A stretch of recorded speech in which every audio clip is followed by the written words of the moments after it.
Bien, bonjour à toutes, bonjour à tous, et bienvenue dans cette nouvelle séance du cours de cette année, qui, comme vous le savez, est consacrée aux fluides quantiques couplés, plus spécifiquement aux jonctions Josephson. Et donc aujourd'hui, on va s'intéresser à ce qu'on appelle des jonctions internes, et plus précisément, ce sera des jonctions qui porteront sur des atomes. Alors, avant de rentrer dans le vif du sujet, comme d'habitude, je vous rappelle que ce cours sera suivi d'un séminaire. Ce séminaire sera donné par Benoît Vermersch, ici présent, de l'Université de Grenoble-Alpes et de la start-up Cobly. Et Benoît va nous parler de l'effet Membas, la version quantique de l'effet Membas. J'avais déjà mentionné cet effet Membas la dernière fois. Je vous rappelle ce que c'est. C'est un effet très paradoxal. Vous prenez deux verres d'eau, un verre d'eau chaude, un verre d'eau froide. Vous mettez ces deux verres d'eau dans votre congélateur. Question, quel est le premier qui gèle, qui va geler? Eh bien, c'est le verre d'eau chaude et non pas le verre d'eau froide. Voilà. Ça, c'est l'effet Membas et Benoît va nous parler de la version quantique de cet effet et de la compréhension qu'on en a. Voilà. Donc, aujourd'hui, comme je le disais, on va parler de jonctions internes. Donc, comment ça se situe, ça? Eh bien, je vous rappelle les jonctions externes qu'on a regardées jusqu'à maintenant, aussi bien des jonctions supraconductrices que des jonctions réalisées avec des atomes. Ça consiste à avoir des atomes qui peuvent être, disons, à gauche, ici, dans l'état que je vais noter φA de X, des atomes qui peuvent être à droite, dans un état que je vais noter φB de X, et les atomes peuvent passer par effet tunnel, à travers la barrière rouge, ici, de A vers B et de B vers A. Donc l'état général de la jonction peut s'écrire comme combinaison linéaire de φA de X et φB de X, avec des amplitudes de probabilité alpha A de T et alpha B de T. Et l'équation d'évolution des alpha et des alpha B redonne les relations de Josephson que Josephson avait écrites pour une jonction supraconductrice en 1962. Eh bien, les jonctions internes, ça consiste à remplacer ces états A et B, qui sont donc des états externes, des fonctions d'onde qui dépendent de la position, par des états internes des particules, par exemple leur spin. Ça peut également être un niveau hyper fin issu du niveau électronique fondamental pour des atomes. Donc, j'ai deux états internes possibles, l'état A ici, l'état B là. Ces deux états peuvent être couplés par, on va le voir, une radiofréquence, une micro-onde, des lasers. C'est ce couplage ici qui joue le rôle de la barrière tunnel dans les jonctions externes. L'état général d'un atome, et plus généralement de l'assemblée d'atomes, eh bien, on va le prendre sous la forme d'une combinaison linéaire de A et de B avec des amplitudes de probabilité alpha et alpha B. Cette fois-ci, mes atomes ne sont pas séparés spatialement, j'en ai pas certains à gauche, d'autres à droite, ils partagent tous, on va le voir, la même fonction d'onde spatiale, et la dynamique intéressante, elle se passe au niveau des degrés de liberté interne. Mais sur le plan conceptuel, eh bien, on va voir que les équations sont très similaires, et donc on peut qualifier ça effectivement de jonction Josephson. Alors historiquement, cette idée de jonction interne a été introduite pour la première fois par Tony Leggett. Tony Leggett, c'est vraiment un nom qui revient fréquemment dans ses études sur les jonctions Josephson, il a joué un rôle essentiel. Ce que Tony Leggett avait en tête tout au début, en 1926, donc 4 ans après la proposition de Josephson, c'était un modèle de supraconducteur à deux bandes, et c'était donc les deux bandes de ce supraconducteur qui jouaient le rôle des états A et B respectivement. Alors en fait, ce modèle de Leggett n'a pas vraiment été implémenté en pratique, il y avait des difficultés pratiques qui s'y opposaient, mais il a été remis sur le devant de la scène quelques années plus tard, quand on a découvert la superfluidité de l'hélium-3. Donc l'hélium-3, je vous rappelle, c'est un fermion, donc une particule de spin 1,5, enfin le noyau hélium-3 a un spin 1,5. Donc on a découvert la superfluidité de l'hélium-3 et on a découvert qu'il avait plusieurs phases. On a fait des études par résonance magnétique nucléaire de cet hélium-3 et il y avait des grosses anomalies dans les signaux. Et c'est Leggett qui a pu les expliquer et comme ça, d'ailleurs, mettre en évidence l'existence de différentes phases et expliquer la structure de ces phases. Le prix Nobel que Leggett a eu plus tard, d'ailleurs, était à propos de ce travail qu'il avait fait sur l'hélium-3. Voilà, donc ça, ce sont les jonctions internes il y a longtemps. Et puis, donc, ça a été transposé beaucoup plus récemment, à partir des années 2010, ça a été transposé à des gaz atomes froids. Donc, comme je le disais, les états A et B, pour les gaz d'atomes froids, c'est soit des sous-niveaux Zeeman d'un même niveau hyperfin, soit deux niveaux hyperfins différents. L'important, c'est que ce soit des états de longue durée de vie. Donc, en général, c'est des états qui sont issus du niveau électronique fondamental. On peut les coupler par une radiofréquence ou par une micro-onde, ou on peut les coupler par une paire de faisceaux laser. Donc là, vous voyez, je peux partir de l'état A, faire une absorption d'un photon dans un laser, suivi d'une émission stimulée dans un autre laser qui me fait passer de A vers B avec un passage virtuel dans l'état excité. Mais on essaie de désaccorder un petit peu ces faisceaux laser pour ne pas peupler l'état excité et pas créer de dissipation via des phénomènes d'émission spontanée. Alors, comme je le disais, sur le plan conceptuel, eh bien, ces jonctions internes sont vraiment très similaires aux jonctions externes, mais il y a des différences pratiques qui peuvent être importantes dans les ordres de grandeur. Le couplage tunnel, par exemple, qui en général est petit quand vous avez affaire à une vraie barrière physique qui sépare deux gaz, le couplage tunnel est en général petit.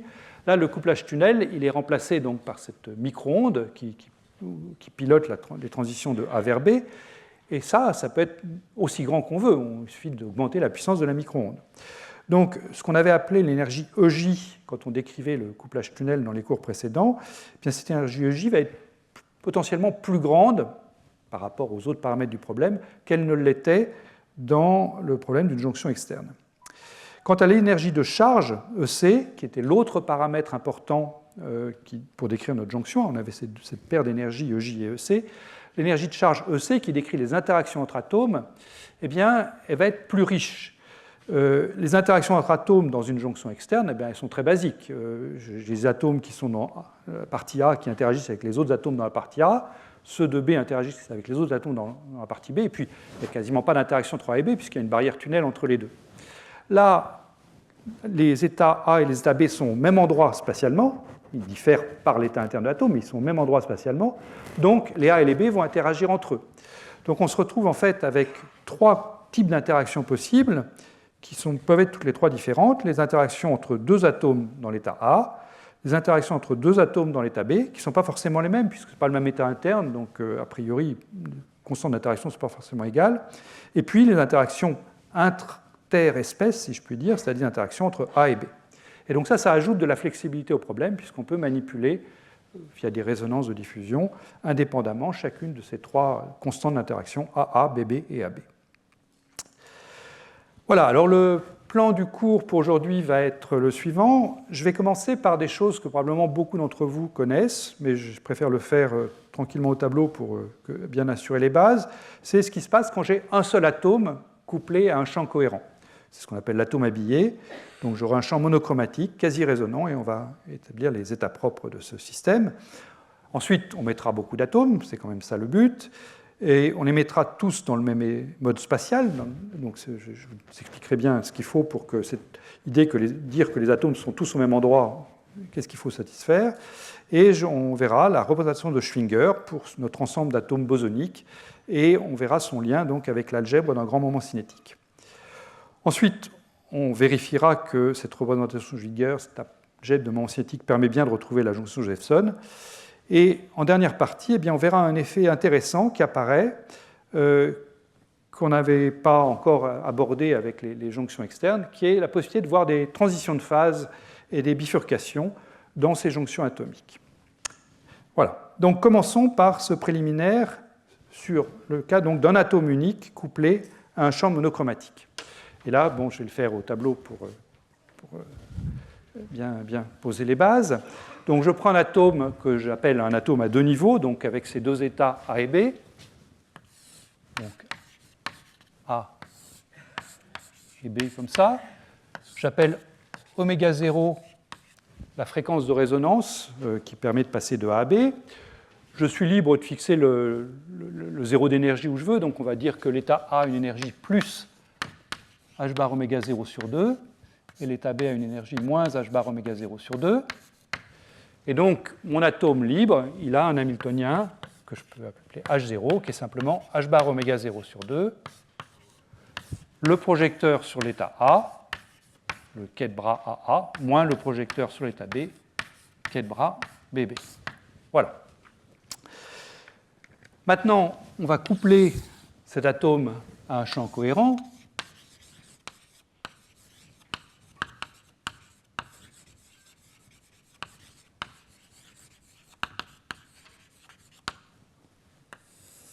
Et ce couplage, je vais l'écrire sous la forme grand V, qui est donc un couplage qui va dépendre du temps, V de t.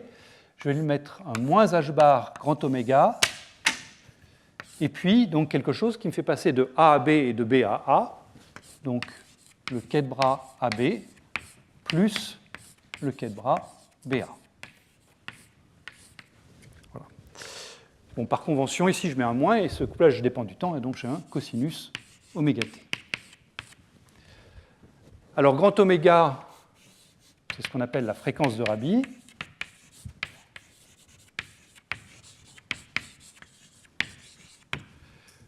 Je vais introduire le désaccord delta, qui est la différence entre la fréquence à laquelle je pilote mon système à deux niveaux et la fréquence oméga 0 nue du système, donc oméga égale oméga moins oméga 0. Et dans tout ce que je vais dire aujourd'hui, eh bien, on va se mettre dans le cas d'un champ pas trop intense et proche de résonance, c'est-à-dire que je vais supposer que ma fréquence de Rabi, grand oméga, et que mon désaccord delta, je peux même dire valeur absolue de delta, parce qu'il peut être positif ou négatif, ça c'est très petit devant la fréquence nue oméga 0 ou devant oméga. C'est-à-dire que oméga et oméga 0 sont proches l'un de l'autre, donc leur différence est petite devant les valeurs intrinsèques oméga 0 et oméga. Et il en va de même pour la fréquence de Rabi. Voilà, donc ma fonction d'onde pour mon atome, cet atome à deux niveaux, psi de t, je vais l'écrire sous la forme alpha A de t, petit a, plus alpha B de t, petit b. Et les coefficients A et B, ils évoluent selon l'équation de Schrödinger. Donc mon évolution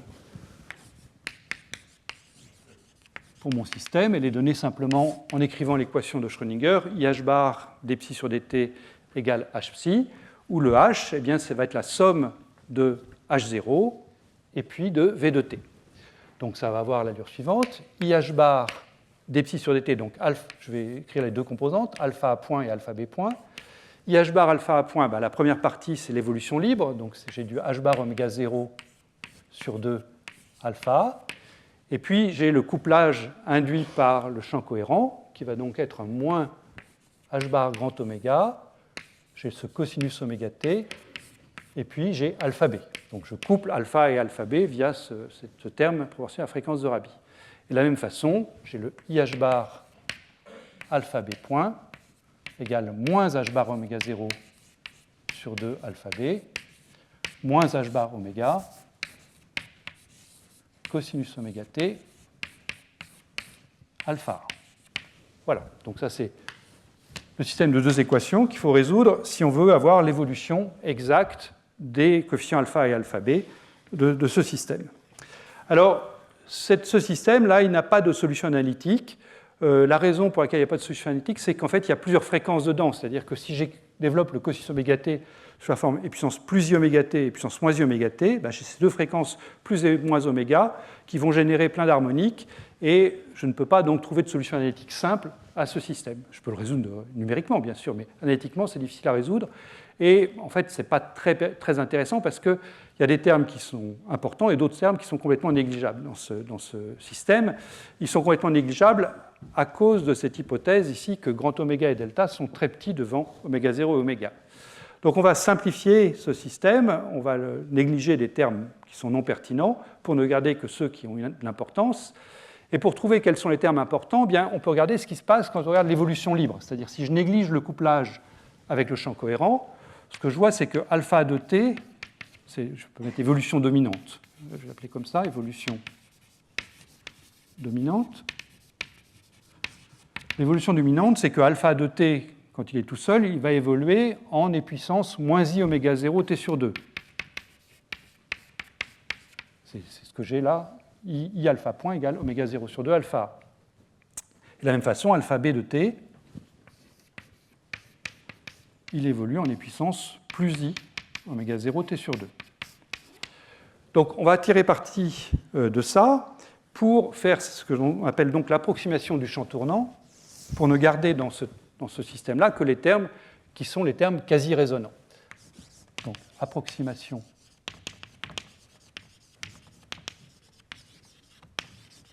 du champ tournant.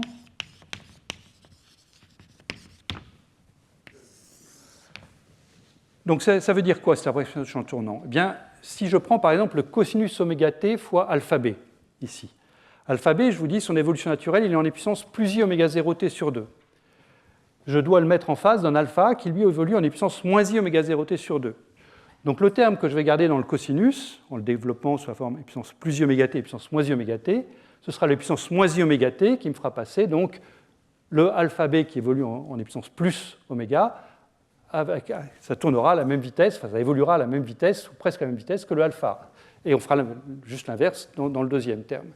Donc à ce moment-là, on obtient le système qui est IH bar alpha à point égale H bar oméga 0 sur 2 alpha. Et donc j'écris le cosinus comme la somme de deux puissance i oméga t et puissance moins i oméga t, donc moins H bar oméga sur 2, et je ne garde donc que les termes en puissance moins i oméga t alpha b. Et dans l'autre équation, donc en fait c'est un à peu près approximativement égal, mais c'est vraiment une très bonne approximation si l'inégalité là-bas est vérifiée, à peu près égal à moins h bar oméga 0 sur 2 alpha b, moins h bar oméga sur 2, cette fois-ci je garde la puissance plus i oméga t alpha. Voilà. Alors ce système-là, lui, il admet une solution exacte. Pour le voir, le plus simple, c'est de faire un changement de fonction inconnue. Donc, je vais poser bêta a de t égale alpha a de t, et je vais le multiplier par e puissance, alors c'est puissance i oméga t sur 2, oui, c'est ça, de telle sorte que alpha évoluant en e puissance moins i oméga 0 t sur 2, si je multiplie par ça, bien bêta a va évoluer doucement seulement. Et de la même façon, pour bêta b, je vais poser alpha b de t, puissance moins i oméga t sur 2. Et une fois qu'on a fait ça, eh bien, on aboutit à un système qui est donc un système pour les bêtas, qui va être i. Alors, je vais me débarrasser des h-bars. Hein. Vous voyez des h-bars partout, donc je peux les enlever. Donc, i bêta point. Alors, il a du oméga 0 sur 2 alpha, et puis il va avoir du oméga t sur 2, enfin une dérivée de puissance i oméga t sur 2. Donc ce que je vais faire apparaître, c'est moins le désaccord, moins delta sur 2 bêta a, moins oméga sur 2 bêta b. Et de la même façon, i bêta b point, ce sera plus delta sur 2 bêta b, moins oméga sur 2 bêta a. Voilà. Alors là encore, je vérifie que je n'ai pas oublié de facteur 2 ou de signe, mais ça a l'air bon. Donc vous voyez, on s'est ramené maintenant à un système qui est indépendant du temps. Donc là, c'est facile. Hein. Finalement, ce n'est jamais rien d'autre ça que l'évolution sous l'effet d'un Hamiltonien grand H, qui est donc, si je peux mettre le moins 2 en facteur, moins h bar sur 2, et puis donc delta et moins delta sur la diagonale, et puis oméga et oméga sur les termes non diagonaux. Voilà. Ou je peux encore écrire ça, si je veux, sous la forme, donc, moins h bar oméga fois sx, oui, je vais donner la matrice sx dans un instant, moins h bar delta sz. Et j'ai appelé sx la matrice, qui est la matrice d'un spin and me habituel, 0, 1, 1, 0. Et sz, c'est donc 1 demi de 1, 0, 0, moins 1. Voilà. Donc c'est les matrices habituelles pour du spin, qui donnent les matrices d'un spin and me, hein, d'un système à deux niveaux. J'ai choisi de ne pas mettre de h-bar ici. Ce sera plus simple pour les notations après. Donc le h-bar figure explicitement dans l'équation qui est là. Voilà. Donc ça, c'est mon Hamiltonien, finalement. Donc c'est l'Hamiltonien pour un système à deux niveaux couplé à un champ cohérent à l'approximation donc du champ tournant. La dernière chose à faire dans mon programme ici, c'est diagonaliser cet Hamiltonien, trouver ses états propres. Alors ça, ce n'est pas bien compliqué. Cet Hamiltonien, donc si je le remets sous cette forme matricielle, si je le reprends sous sa forme matricielle ici, je peux l'écrire sous la forme grand H égale.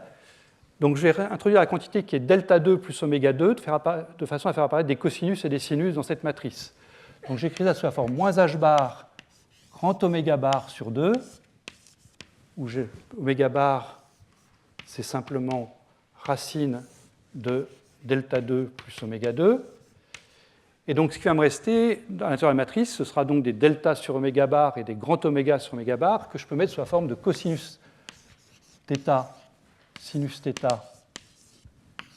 sinus θ et moins cosinus θ.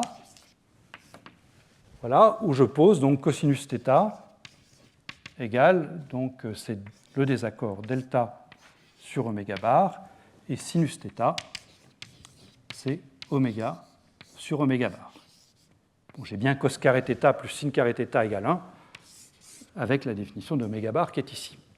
Alors j'aime bien mettre l'hamiltonien sous cette forme-là, parce que là, après, on a tout de suite les états propres. Hein. Les deux états propres vont être ce qu'on appelle les états habillés. Donc l'état 1, qui est l'état de basse énergie ici, donc c'est la valeur propre associée à cette matrice, la valeur propre plus 1 pour cette matrice. Donc c'est en fait cosinus θ sur 2 et sinus θ sur 2. Et là l'énergie, donc E qui vaut E1 qui vaut moins h bar oméga bar sur 2. Et l'état 2, c'est l'état orthogonal, donc sinus θ sur 2.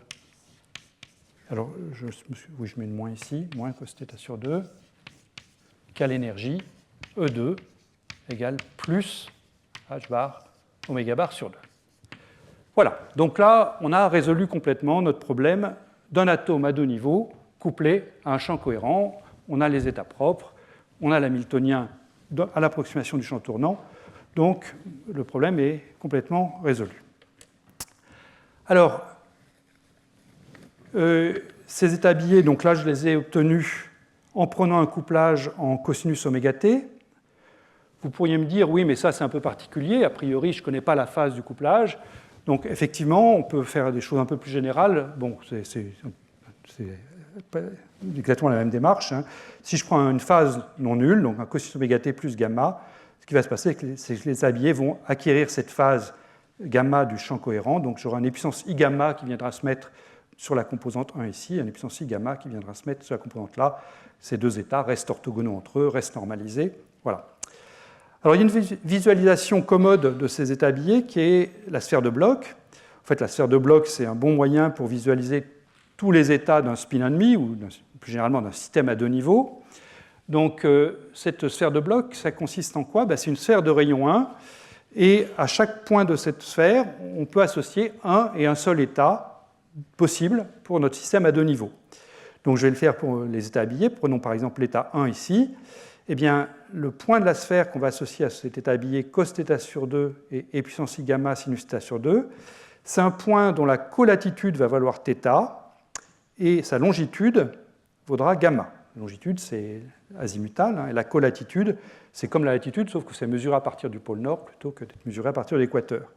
Donc, l'état habillé 1, bien, je le représente par ce point-ci, que j'obtiens en partant du pôle nord, ici, en descendant d'un angle θ le long d'un méridien, et du méridien, ça peut être Greenwich ou Paris, celui que vous préférez, et puis ensuite vous mettez donc l'angle azimutal gamma en longitude. Voilà, donc l'état A lui-même, eh bien, je l'obtiens en prenant θ égale 0, dans cette équation ici, hein, si je prends θ égale 0, j'ai 1, 0, donc c'est le pôle nord. L'état B, je l'obtiens ici en prenant 0, 1, donc c'est le pôle sud, et donc chaque point de la sphère correspond à un et un seul état habillé, donc un et un seul lot de paramètres θ et gamma. Et le deuxième état habillé, l'état 2, il est simplement diamétralement opposé à l'état 1. Hein, ça se voit tout de suite, puisque vous passez de 1 à 2 en changeant θ en pi moins θ et la longitude gamma en gamma plus pi. Donc les deux états habillés sont toujours diamétralement opposés. Voilà, donc c'est une visualisation assez simple de ces états habillés. Et dans pas mal de situations qui vont venir, là, on va s'intéresser au cas d'une excitation résonante, grand delta égale 0. Hein. donc petit oméga égale petit oméga 0. Et si delta est nul, ben vous voyez cosinus θ ici est nul, sinus θ vaut 1. Donc si cosinus θ est nul, ça veut dire que je prends θ égale pi sur 2, donc θ sur 2 ici vaudra pi sur 4, ce qui veut dire que mes états sont sur l'équateur. Donc une excitation résonante, ça vous donne des états propres de l'hamiltonien qui sont sur l'équateur, et encore une fois, diamétralement opposés.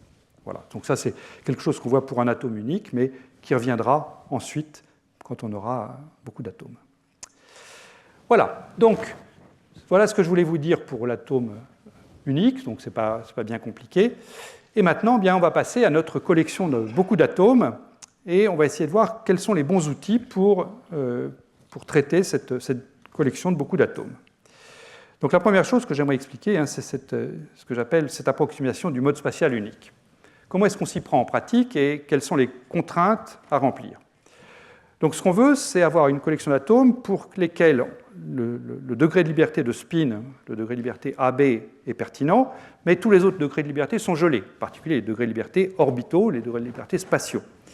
Donc on prend en pratique deux faisceaux lumineux qui se croisent au centre d'une enceinte à vide, et ces faisceaux lumineux sont très bien focalisés, de manière à ici avoir un piège très raide pour confiner les atomes. Donc j'appelle phi de R la fonction d'onde de l'état fondamental spatial à l'intersection de ces deux faisceaux lumineux. Cette fonction phi de R, je la prends normalisée à l'unité. Et je vais supposer que les fréquences d'oscillation dans ce piège, tenu en croisant deux faisceaux, je vais supposer que ces fréquences d'oscillation sont très grandes devant toutes les énergies associées au degré de liberté interne, associées au spin, ce que je note ici μs de façon un petit peu vague. Alors de quoi s'agit-il? Eh bien, ces énergies associées à μs sont des énergies qui vont faire intervenir, par exemple, le coefficient d'interaction GAA moins GBB. En effet, imaginons que je parte initialement de tous mes atomes dans l'état A et que je les fasse passer tous dans l'état B. Eh bien, je vais changer l'énergie d'interaction en la faisant passer de GAA à GBB.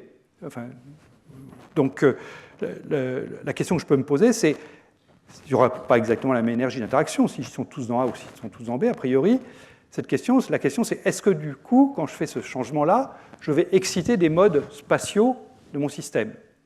Et si je veux éviter ça, puisque si je veux garder seulement les degrés de liberté de spin comme degrés de liberté pertinents, eh bien, il faut que ça me coûte trop d'énergie d'exciter les modes spatiaux.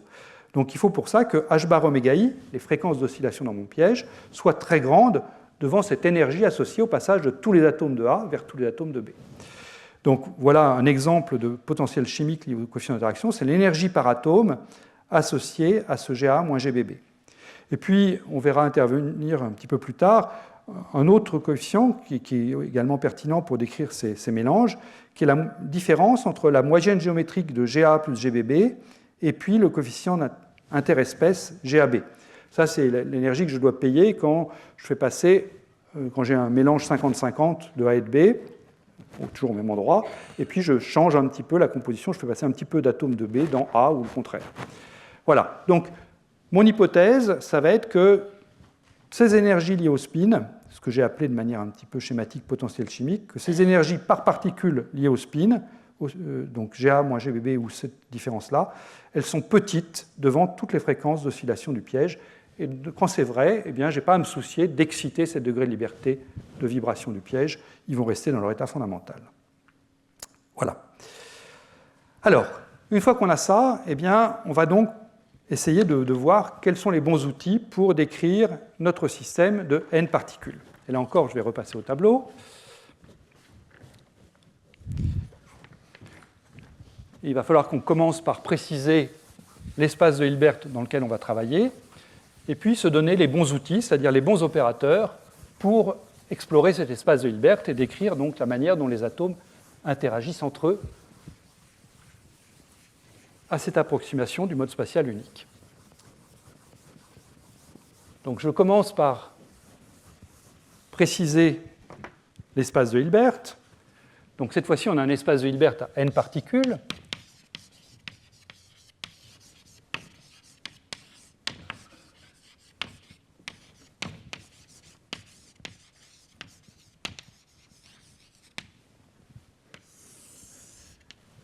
Et cet espace de Hilbert à n particules, eh bien, pour spécifier les différents états possibles dans cet espace à n particules, eh bien, je peux choisir une base où je précise combien j'ai d'atomes dans l'état A et combien j'ai d'atomes dans l'état B, sachant que la somme est fixée, c'est grand N, elle ne va pas jamais varier.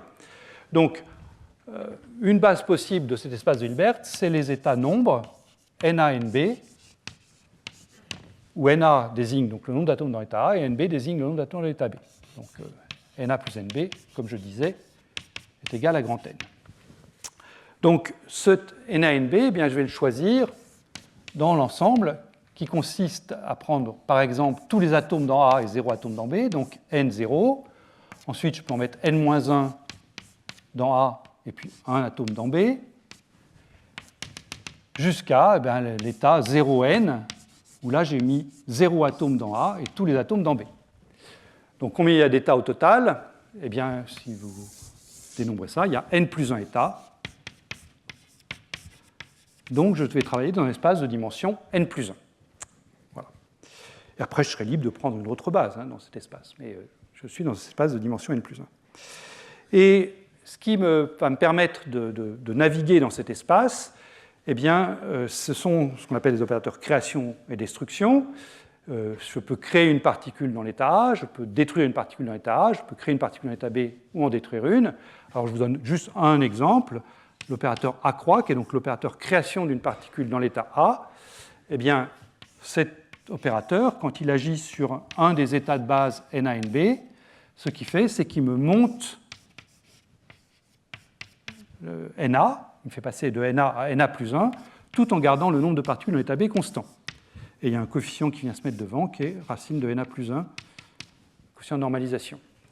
Donc l'opérateur A croix me fait sortir de l'espace à n particules, puisqu'il crée une particule dans l'état A sans rien faire à B.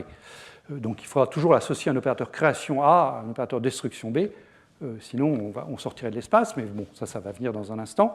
Voilà, donc ça c'est l'opérateur A croix. De la même façon, l'opérateur A me ferait passer de Na à Na moins 1, et l'opérateur B croix me ferait passer de B à NB plus 1, etc.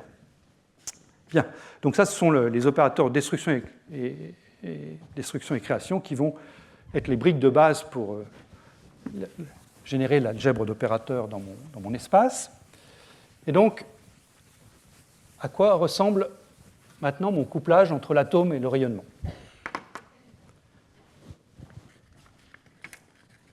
Donc, mon hamiltonien,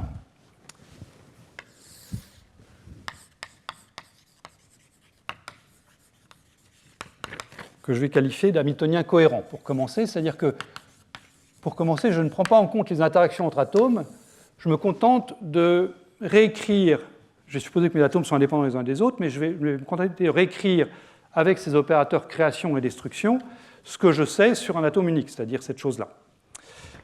Donc, cet hamiltonien cohérent, que je vais appeler H indice cohérent, eh bien, il a deux parties. Il a la partie liée au couplage lui-même, avec la fréquence de Rabi oméga, et puis une partie liée au désaccord. Donc la partie liée au couplage, donc, qui est moins h bar oméga sur 2, je peux le lire ici, moins h bar oméga sur 2, quelque chose qui me fait passer de l'état B à l'état A, et puis ici j'ai aussi moins h bar oméga 0, moins h bar oméga sur 2, que je passe de l'état A à l'état B. Donc les opérateurs que je dois mettre en termes de création et destruction, c'est simplement les opérateurs A fois B croix. Je détruis une particule dans B, je crée une particule dans B en en détruisant une dans A, donc ça fait bien passer de B à A. Non, ça fait passer de A à B, puisque je détruis dans A et je crée dans B, excusez-moi, plus A croix B, qui est l'hermétique conjugué. Cette fois-ci, je crée dans A et je détruis dans B. Ça, c'est donc la version seconde quantifiée du terme en moins h bar oméga Sx.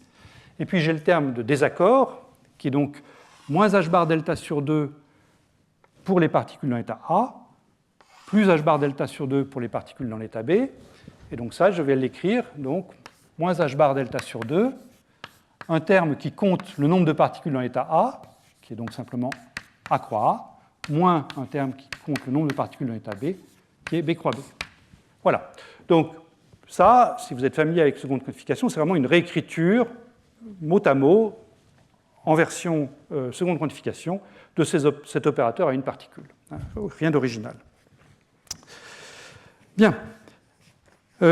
Alors, maintenant, on arrive à ce que j'ai appelé donc la représentation de Schwinger avec cet algèbre de moments cinétiques.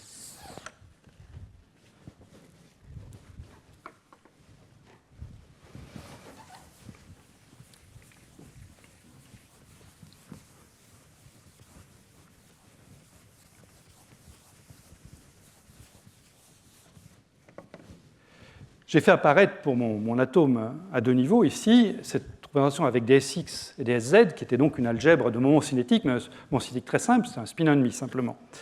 Donc là, on va faire la même chose, mais on va le faire pour un moment cinétique donc plus grand, pour prendre en compte les n atomes. Alors, représentation de Schwinger. Et je vais introduire donc trois opérateurs que je vais appeler Jx, Jy et Jz, pressentant que ce sont des opérateurs de moment cinétique. Jx, ça va être 1/2 du terme que j'ai vu apparaître ici, en fait, AB croix plus A croix B.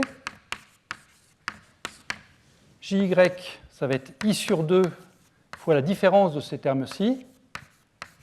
AB croix moins A croix B. Il va falloir que je vérifie mon signe cette fois-ci, parce que j'ai une différence. Oui, c'est bien ça. Quant à Jz, c'est l'autre terme que j'ai vu apparaître ici, 1/2 de A croix A moins B croix B. Voilà. Donc, ça, c'est une définition.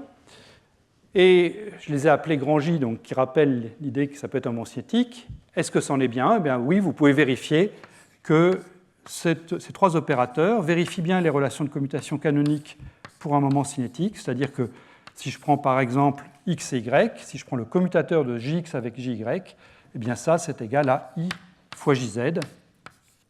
Et vous pouvez avoir vérifié aussi les deux autres relations déduites par permutation circulaire. Donc j'ai bien construit comme ça un opérateur moment cinétique, et c'est avec lui finalement qu'on va travailler. Et on va voir que c'est une généralisation, ce qu'on va obtenir, ce seront des générations directes de ce que j'ai écrit ici avec les Sx et les Sz. Alors, pour ceux qui connaissent la théorie du moment cinétique, dès qu'on développe comme ça un moment cinétique, la première chose à faire, c'est s'intéresser à l'opérateur carré du moment cinétique pour savoir dans quel espace on travaille. Donc le carré du moment cinétique, ici, J carré, qui est donc Jx carré plus Jy carré plus Jz carré, ben vous pouvez faire le calcul. Alors c'est un calcul un petit peu longuet, hein, mais bon, on y arrive. Et on arrive au résultat suivant, c'est que ce J carré, eh bien, c'est une constante, et cette constante, c'est simplement n sur 2 fois n sur 2 plus 1. Donc cette chose-là, ça peut s'écrire sous la forme JJ plus 1, qui est bien la forme qu'on attend pour le carré d'un opérateur moment cinétique quand il est quand on travaille dans un sous-espace propre de ce J carré, avec simplement grand J égale n sur 2. Donc, la morale de l'histoire, c'est qu'on va pouvoir travailler avec cet algèbre de moment cinétique en travaillant dans le sous-espace propre de J carré qui est directement relié au nombre de particules, J égale n sur 2, et on va réécrire nos opérateurs comme l'hamiltonien cohérent, mais également l'opérateur qui décrira les interactions entre particules, on va le réécrire à l'aide de ces opérateurs Jx, Jy, Jz. Alors, j'insiste bien que à ce stade, je n'ai pas fait grand-chose d'original. Hein. Je me suis simplement contenté de redéfinir des observables. C'est-à-dire que le H cohérent qui est ici, eh bien, vous pouvez le mettre sous la forme, simplement réécriture, sous la forme, donc là je reconnais le Jx, donc moins H bar oméga sur 2 Jx, moins H bar delta sur 2 Jz. C'est juste une réécriture. Et cette réécriture au niveau des opérateurs, c'est également une réécriture au niveau des vecteurs de base. Là, je vous ai remis les vecteurs de base que j'avais introduits au tableau ici. Donc, dans le point de vue nombre de particules, donc le point de vue NA, NB ici, eh bien, vous avez les n plus 1 états que j'ai écrits au tableau. Celui en haut, c'est N0, toutes les particules dans A, 0 dans B, puis ensuite N-1 particules dans A, une particule dans B, jusqu'à 0 particules dans A, N particules dans B, donc c'est mes N plus 1 états. Eh bien, ces N plus 1 états, je peux très bien les cataloguer, leur redonner un autre nom, sous forme d'états propres de l'opérateur carré du moment cinétique grand J, qui vaut donc toujours N sur 2, et puis projection du moment cinétique sur l'axe Z, donc le nom quantique, je le note MZ, sachant que l'opérateur JZ, eh bien, c'est celui qui est écrit ici, hein, c'est 1,5 de A croix A, c'est-à-dire le nombre de particules dans A, moins B croix B, le nombre de particules dans B. Et donc, si je prends l'état du haut ici, eh bien, Na moins Nb, ça vaut N fois 1,5, donc Jz est égal à J. Ensuite, vous avez l'état Jj moins 1, l'état jusqu'en bas, vous avez ici l'état J moins J. Il y a 2J plus 1 état dans l'état propre dans le sous-espace propre du carré du moment cinétique, et 2J plus 1 état, c'est bien égal à N plus 1 état, puisque J est égal à N sur 2. Donc, encore une fois, il n'y a aucun mystère, hein, c'est juste une réindexation, si vous voulez, mais une réindexation qui va s'avérer très commode. Alors, maintenant, il s'agit de prendre en compte la richesse apportée par le fait qu'on a mis grand N atomes, c'est-à-dire que ces atomes vont interagir entre eux. Sinon, ça ne vaudrait pas le coup. On aurait simplement réécrit ce qui se passait pour un atome avec des notations différentes. Donc, il va s'agir maintenant de prendre en compte les interactions. Donc, déjà, commençons par le cas où il y a un seul état interne. C'est-à-dire, je reviens en arrière, dans les cours qu'on a fait jusqu'à maintenant, j'ai un seul état interne et je suppose que je mets tous mes atomes dans la même fonction d'onde phi de R. À ce moment-là, quelle est l'énergie d'interaction? Quelle est sa structure? Je vais faire ici une approximation de champ moyen. De façon très générale, dans cette approximation de champ moyen, si j'ai un potentiel V de R moins R' qui me décrit l'interaction entre deux atomes, eh bien, l'énergie d'interaction, c'est la manière dont un petit volume D3R interagit avec un petit volume D3R'. Donc, je dois faire 1,5 de l'intégrale sur R et sur R', ρ de R', V de R moins R', D3R, D3R'. Je mets 1,5 ici parce qu'il faut que je compte qu'une seule fois l'interaction entre ce petit volume D3R et ce petit volume D3R'. Donc le 1,5 est là pour éviter le double comptage où je change R et R'. Donc la densité, ρ de R, c'est la densité au point R, qui, si je connais ma fonction d'onde grand phi qui est normalisée à l'unité, eh cette densité au point R, c'est simplement grand N fois phi de R en module au carré. Si je prends, comme c'est le cas pour ce qu'on va voir dans ce cours, des interactions locales, je peux remplacer V de R moins R' par G fois la distribution de Dirac, delta de R moins R', et à ce moment-là, eh bien, la double intégrale sur R' devient une simple intégrale sur R. Je remplace ρ par N fois phi carré, donc ici, comme j'ai un delta de R moins R', je vais avoir ρ carré, donc N carré fois phi 4. Donc je me retrouve avec un préfacteur ici, 1,5 de G fois N carré fois l'intégrale de phi puissance 4. Et je vais noter cette intégrale de I phi puissance 4, ce I calligraphié là.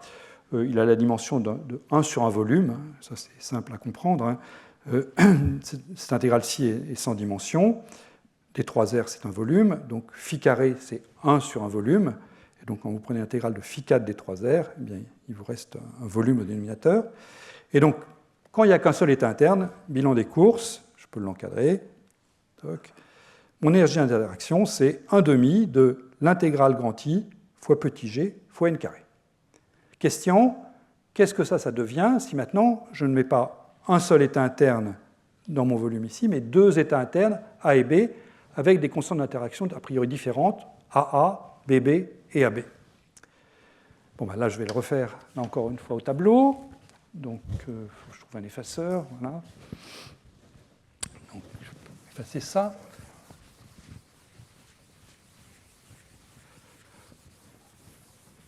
Donc on va repartir du résultat qu'on vient de trouver pour le cas où il y a un seul état interne, mais on va prendre une génération naturelle de ce résultat. Donc cet Hamiltonien interne, H interne pour l'énergie d'interaction, H interaction, oui, enfin interaction et interne, d'ailleurs les deux à la fois. Donc ça va être une génération de ce 1,5 de IGN2, sachant que j'ai plusieurs G possibles, j'en ai 3, GAA, GBB, GAB, et puis grand N, eh bien, c'est soit NA, soit NB. Donc, je vais mettre ça sous la forme 1,5 de I, ça, l'intégrale, elle reste la même, puisque j'ai toujours la même fonction de spatiale, et puis je vais avoir les interactions entre particules A, entre elles, donc ça va être 1,5 de G à NA carré, c'est ce qui remplace le Gn carré tout à l'heure. Je vais avoir les interactions BB, NB carré, et puis je vais avoir les interactions AB. Alors les interactions AB, elles n'ont pas de facteur 1,5, puisque là, je compte combien j'ai de A et je compte combien j'ai de P, et puis je me contente de calculer combien elles interagissent. Donc là, je vais avoir I fois GAB fois NANB. Voilà, et comme je fais un traitement quantique, donc là, ce sera l'opérateur NA carré, l'opérateur NB carré, et les opérateurs NA et NB. Voilà. Donc, c'est ça que j'aimerais simplifier le plus possible pour l'exprimer en termes d'opérateurs du moment cinétique. Et ensuite, eh bien, le but du jeu sera de voir si on retrouve bien une jonction Wesson avec tout ça. Donc, NA, l'opérateur NA, qui est donc l'opérateur A croix A, je peux l'écrire en termes de l'opérateur moment cinétique ici, JZ, et en termes du nombre total de particules, puisque JZ, c'est NA moins NB, et que NA plus NB est égal à grand N. Ce NA, je peux l'écrire N sur 2 plus JZ.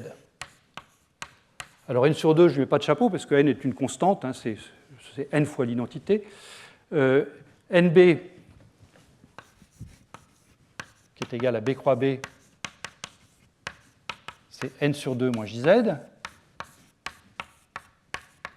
Et donc, ce que je vais faire, c'est reporter ces expressions dans l'expression de H int. Et je vais donc identifier des termes. Alors, on voit qu'il va y avoir 3 types de termes. Quand je vais évaluer les carrés ici, de NA carré, de NB carré ou le produit NA-NB, je vais avoir des termes qui feront intervenir que grand N, qui vont être constants. On les oubliera dans la suite, mais je vais quand même les écrire pour une fois. On aura des termes croisés, des termes linéaires en JZ, et puis on aura des termes quadratiques en JZ. Donc, allons-y.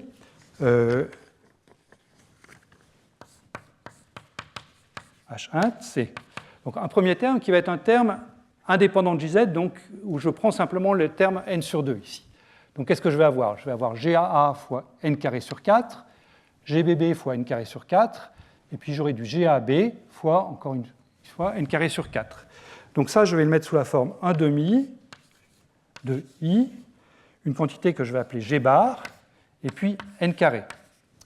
Alors G bar, avec cette définition, ça vaut quoi? Eh bien, ça vaut les GAA, GBB qui sortent, donc ça vaut 1 quart, puisqu'on a vu ce qui sortait, c'est n carré sur 4, donc je mets le 1 quart ici, et puis je vais sortir GAA plus GBB plus, alors je crois que c'est 2 fois, oui c'est bien ça, 2 fois GAB, qui sort, simplement 2 parce que lui n'a pas de 1,5 devant lui. Ça, c'est le premier terme. Ensuite, j'ai un terme qui va être linéaire en JZ. Et ce terme linéaire en JZ, je vais choisir de mettre son préfacteur sous une forme H bar fois un désaccord, parce que, en fait, j'ai déjà un terme linéaire en JZ ici. Et donc, je vais lui mettre un préfacteur de la même structure pour pouvoir ensuite les additionner quand on voudra l'hamiltonien total.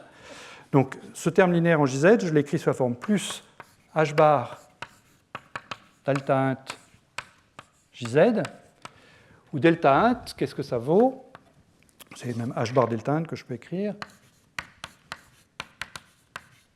H bar delta int, eh bien, c'est donc le préfacteur de JZ quand je remplace NA et NB par leur valeur. Donc, pour NA carré, ce sera le double produit N sur 2 fois JZ, fois 2, donc NJZ. Et pour NB carré, ce sera moins NJZ, puisque je passe plus en moins. Donc je vais sortir un GA moins GBB. Dans celui-ci, il n'y a pas de terme linéaire en JZ. Quand vous faites le produit N sur 2 plus JZ, N sur 2 moins JZ, c'est la formule A plus B, facteur de A moins B, ça vous donne du A2 moins B2. Il n'y a pas de terme linéaire en A et B.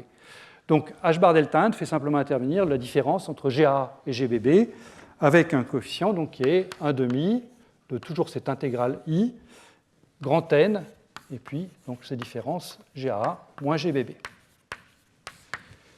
Et puis j'ai mon dernier terme, et ce dernier terme, donc il est en JZ carré, et lui, son préfacteur, parce que j'ai de la préscience, je vais l'appeler EC, plus précisément EC sur 2. parce qu'on va voir dans quelques minutes que c'est la même chose que l'énergie de charge qu'on avait vu apparaître avant pour notre Johnson-Epson.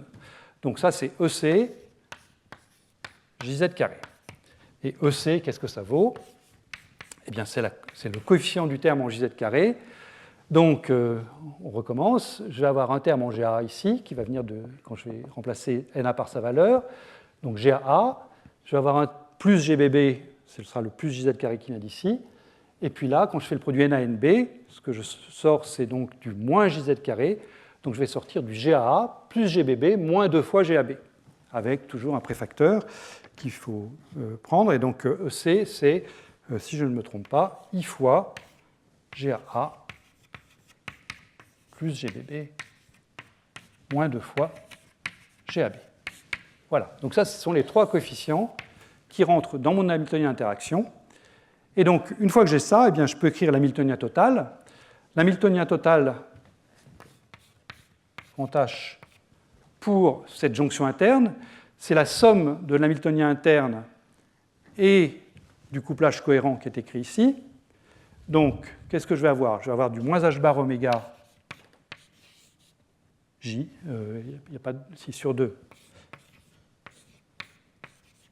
Il n'y a pas de 2? Il n'y a pas de 2. Pourquoi il n'y a pas de 2? Ah ben oui, pardon. Effectivement, merci Jérôme, il n'y a pas de 2 parce que j'ai mis le 1,5 devant. Oui, il n'y a pas de 2. Oh là là. Allez, je vais le rayer en rouge pour que ce soit bien clair qu'il faut le rayer. Il n'y a pas de 2. Voilà. Et il n'y a pas de 2 non plus là. D'accord. Bon, donc il n'y a pas de 2 non plus ici. Lui, je vais l'effacer carrément. C'est pas la peine de laisser. Donc, moins h bar oméga Jx. Ensuite, j'ai ce moins h bar delta Jz que je vais regrouper avec le delta int. J'aurai ce terme constant à mettre, mais ce terme constant, lui, on va l'oublier, puisque comme c'est une constante, l'énergie est définie à une constante près, tout comme l'hamiltonien. Donc, ce n'est pas qu'il est nul, mais simplement, comme il est constant, je l'oublie.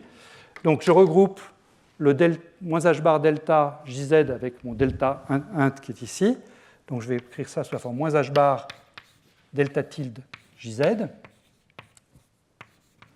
où je pose delta tilde qui est égal à delta moins delta int.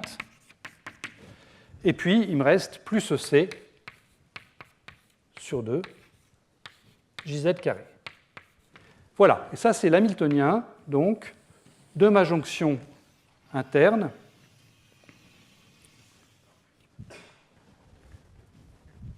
moyennant donc une constante additive frais.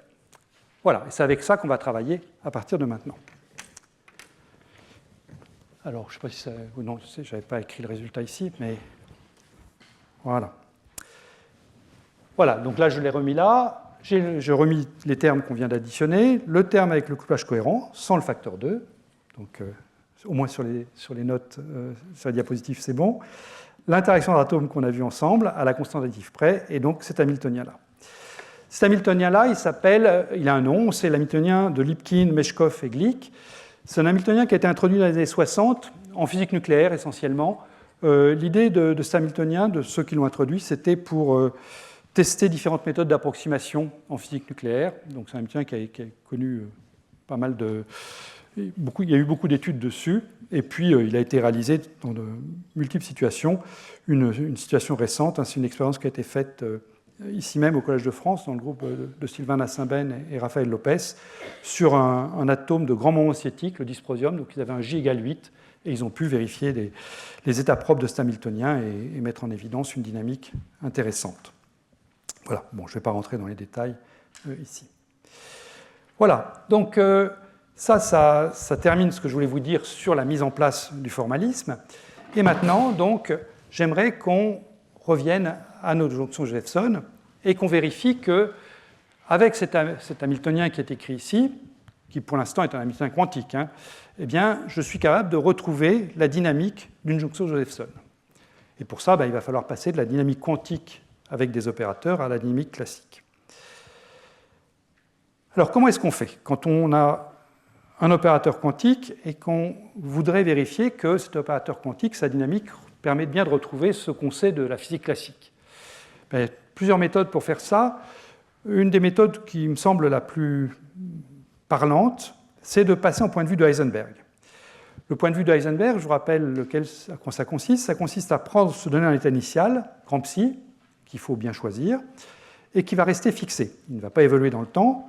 Ce qui va évoluer, ce sont les opérateurs, les observables, les quantités qui décrivent les quantités physiques pertinentes sur notre système. En l'occurrence, ce sera les composants du moment statique grand J. Et l'équation d'évolution des opérateurs, en point de vue de Heisenberg, eh bien, c'est la suivante, c'est IH bar, la dérivée par rapport au temps de cet opérateur, est égale au commutateur de l'opérateur en question avec l'hamiltonien. Et une fois que vous avez écrit ces équations de Heisenberg, eh bien, vous prenez les valeurs moyennes, et donc vous avez l'évolution de la valeur moyenne, de la quantité physique, si vous voulez, valeur moyenne de O, en fonction d'autres opérateurs, et il s'agit de regarder si ces évolutions font sens, au sens classique du terme, puisque les valeurs moyennes sont des nombres, est-ce qu'on retrouve, avec l'évolution temporelle de ces nombres, ce à quoi on est habitué en physique classique.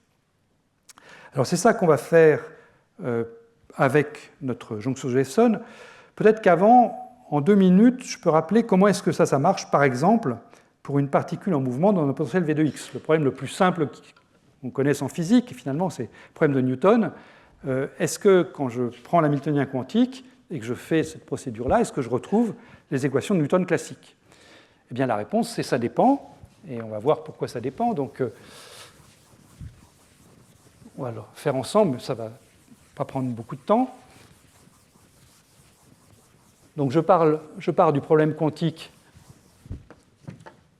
d'une particule donc, de masse m dans un potentiel V de x. Donc, l'hamiltonien grand H que j'écris somme de l'énergie cinétique P carré sur 2m plus l'énergie potentielle V de x.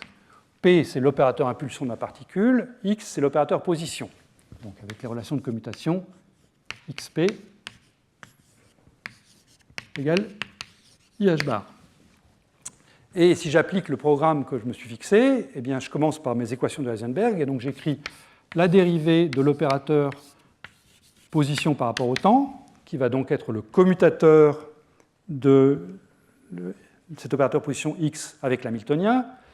X commute avec V de x, bien sûr, mais il ne commute pas avec P carré sur 2m, donc je dois utiliser mon commutateur qui est là, et quand je fais le calcul, je trouve que dx sur dt, c'est P sur m. P sur m, c'est l'opérateur impulsion divisé par la masse, donc c'est ce que je peux appeler l'opérateur vitesse. Je trouve donc que la dérivée de la position par rapport au temps, c'est la vitesse au niveau des opérateurs. À ce stade, tout va bien. Je confonds ici impulsion et quantité de mouvement, parce que je n'ai pas mis de potentiel vecteur ici, donc là, il n'y a pas de souci de ce côté-là. Si maintenant je regarde la dérivée de l'opérateur impulsion, dp sur dt, P va commuter avec P carré, en revanche, il ne commute pas avec V, et donc ce qui sort, c'est moins d de V sur dx, V pris voilà, comme ça, que je peux appeler opérateur force, F de x chapeau. Voilà, donc à ce stade, j'ai simplement écrit mes équations d'évolution de Heisenberg. Maintenant, je vais prendre les valeurs moyennes. Donc la première équation, je vais donc écrire que d de valeur moyenne de x sur dt est égal à la valeur moyenne de P sur M. Bon, là, tout va bien. La deuxième équation, je vais donc dire que d de P sur dt est égal à la valeur moyenne de f de x. Et c'est là que les choses peuvent bien se passer ou mal se passer, ça dépend. Pour fixer les idées, supposons que la force f de x, je puisse la développer en puissance de x, je suis au voisinage d'un point d'équilibre par exemple, et je m'intéresse aux 2 premiers termes du développement. Donc je suppose que ma force f de x, je peux l'écrire alpha x plus bêta x carré. Quand je vais prendre la valeur moyenne de f de x, je vais sortir alpha valeur moyenne de x plus bêta valeur moyenne de x carré. Alors si j'ai simplement alpha valeur moyenne de x, eh bien là tout va bien, puisque j'ai un système d'équations qui va être d de valeur moyenne de x sur dt égale p sur m, d de valeur moyenne de p sur dt, dérivée de p par rapport au temps égale alpha valeur moyenne de x. J'ai un système d'équations fermées en valeur moyenne de x et valeur moyenne de p que je peux résoudre. C'est simplement un oscillateur harmonique. Et je trouve donc que l'oscillateur harmonique quantique et l'oscillateur harmonique classique se décalquent bien l'un sur l'autre, il n'y a aucun souci. D'accord ? Maintenant, si j'ai un terme anharmonique, comme celui-ci, vous voyez que j'ai affaire, je trouve valeur moyenne de x2. Et du coup, mon système n'est plus fermé, puisque j'ai une troisième quantité qui est valeur moyenne de x carré qui vient s'introduire dans mon système d'équations. Et si j'écris maintenant, en point de vue Heisenberg, l'évolution de valeur moyenne de x2, ben je vais sortir du x3, etc. Donc, je ne vais pas m'en sortir. Sauf si, et là, tout dépend de l'état psi que j'ai pris initial, sauf si ça, c'est à peu près égal à la valeur moyenne de x au carré.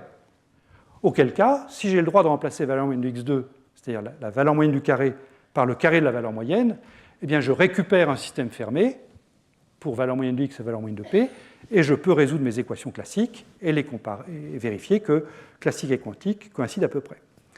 Donc, toute cette approximation semi-classique, enfin ce passage de la physique quantique à la physique classique, dépend des états sur lesquels on moyenne. Si je prends mon état psi que je me suis fixé, il est tel qu'effectivement la valeur moyenne du carré est proche du carré de la valeur moyenne, eh bien je vais retrouver un comportement pour les valeurs moyennes conforme à ce que j'attends classiquement. En revanche, si les deux quantités diffèrent beaucoup, si la valeur moyenne de x2 est très différente du carré de la valeur moyenne de x, eh bien là, la dynamique classique et la dynamique quantique n'auront rien à voir l'une avec l'autre. Voilà, donc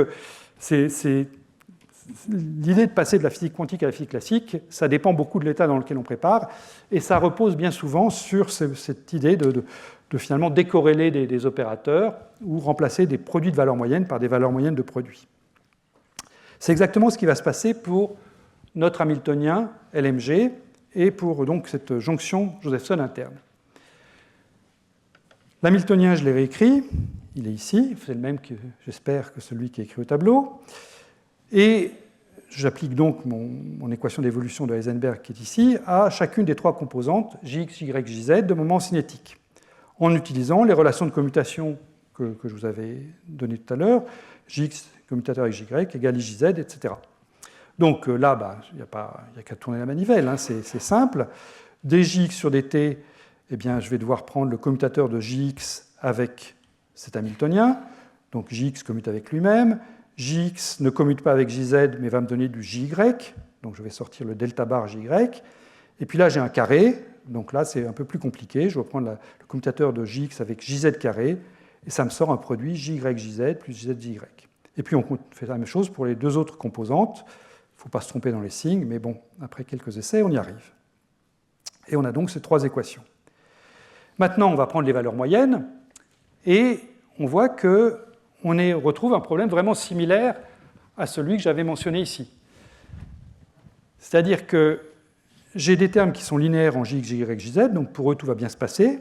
Bon, je vais garder un système d'équations fermé sur mes valeurs moyennes de moment cinétique, mais je vais également sortir des valeurs moyennes des produits Jy, Jz ou des produits Jx, Jz. Et si je veux garder un système fermé, il faut que j'ai le droit de dire que la valeur moyenne du produit est à peu près égale au produit des valeurs moyennes. Question, est-ce qu'il y a des états pour lesquels c'est vrai? Si oui, lesquels? Et puis, quels sont ceux pour lesquels ce n'est pas vrai? Pour mettre des garde-fous. Alors, quelle est la réponse à cette question? Eh bien, je vais l'esquisser, cette réponse, et puis on l'approfondira la semaine prochaine. Donc, question, quand est-ce qu'on peut avoir cette valeur moyenne du produit à peu près égale au produit des valeurs moyennes? Donc, je me place dans le cas d'un grand nombre de particules. J, c'est grand N sur 2, c'est grand devant 1. Donc, je sais que le carré du moment cinétique, c'est Jj plus 1. Et là, je vais pouvoir dire que ce carré du moment cinétique, Jj plus 1, est à peu près égal à J2.